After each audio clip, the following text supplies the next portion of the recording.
Salam.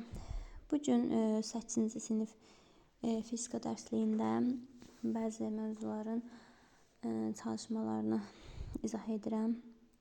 Məsələn, birinci baxaq mexaniki iş bölməsinə. Bu bölmədə öyrəndiklərinizi tətbiq edin hissəsinə baxaq. Deyir, şəkildə təsvir olunmuş hallardan hansında mexaniki iş görülmür? Cavabınızı əsaslandırın. Birincidə Azər ağacı itələyir, lakin ağac tərpənmir.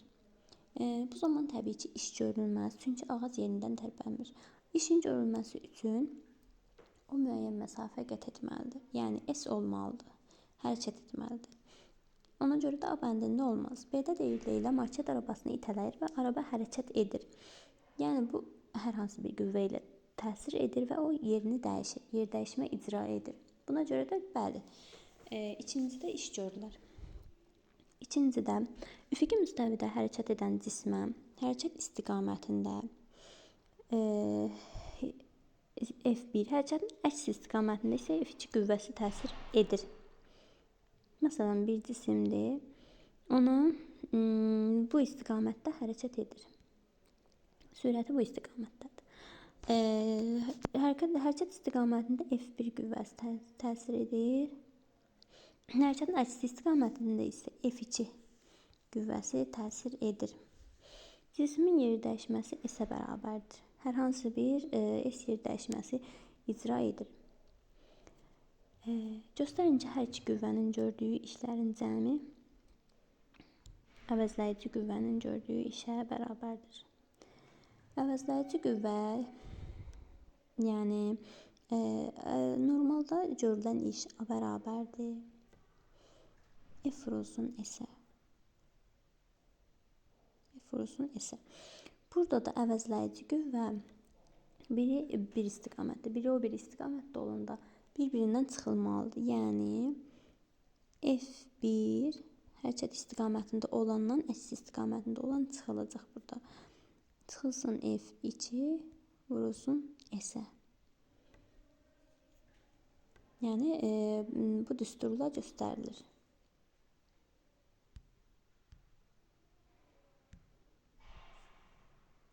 O bərabərdir. F1 minus F2 vurulsun S-ə. Belə. Sonra öyrəndiklərinizi yoxlayın hissəsinə baxaq. Cismə təsir edən qüvvə 20 metr yolda 5 kJ iş görürsə, bu qüvvəni hesablayın. İşin düsturu A bərabərdir. F vurulsun S. S-dirsə, buradan qüvvəni tapan zaman bunu yazırıq. F bərabərdir. A bölünsün, yəni iş bölünsün yol. Bu da bərabərdir. A verilib 5 kJ, kJ joula çevirən zaman 5000 joule olur.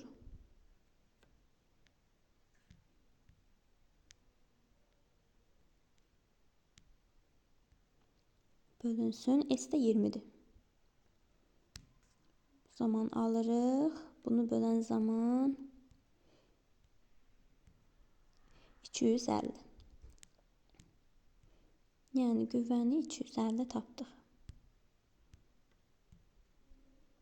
Cavabımız budur. Sonra, ikincidə deyir ki, çiynində çanta olan şagird sükunətdədir. Bu zaman çanta üzərində mexaniki iş görülür. Şagird sükunətdədir, çanta da sükunətdədir. Sükunətdə olan cisim üzərində iş görülməz. Üçüncü, buz bağlamış gölün səthində sürüşən pinqvinə təsir edən sürtünmə və ağırlıq qüvvələrini sxem çəkərək göstərin. Pinqvinin kütləsi, sxemi birinci çəkəm. Təsir edən sürtünmə və ağırlıq qüvvəsi. Bu istiqamətdə deyək ki, gedir. Bu zaman əksi istiqamətində sürtünmə qüvvəsi olacaq. Ağırlıq qüvvəsi də aşağı doğru olacaq. Bu da F ağırlıqdır. Pinqvinin kütləsi 30 kiloqramdır. Yəni, bunun ağırlığı 300 newtondur. çəkisi də deyə bilərik.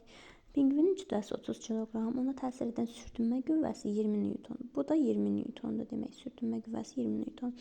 Onlar isə ağırlıq və sürtünmə qüvvələrinin 5 metr yolda gördüyü işi hesablayın. Dedik ki, dərsdə də deyildiyi kimi ağırlıq qüvvəsi iş görməz. Ağırlıq qüvvəsinin işi sıfırdır.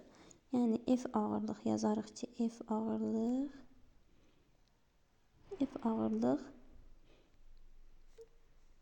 yox, işi yazarıq. Yazarıq ki, A, yəni ağırlıq qüvvəsinin işi A.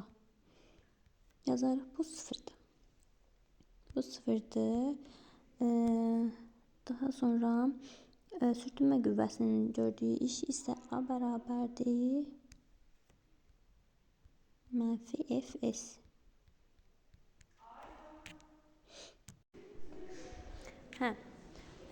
Deyək ki, sürtünmə qüvvəsinin gördüyü iş deyilsə, mənfi Fs ilə hesablanır. Bu da olacaq, qüvvə verilib, sürtünmə qüvvəsi 20 Newton, mənfi yazırıq qarşısında. 20, 5 metrdə yol gedib 5, 20-ni vururuq 5-ə. O da olur 100. 100 joule.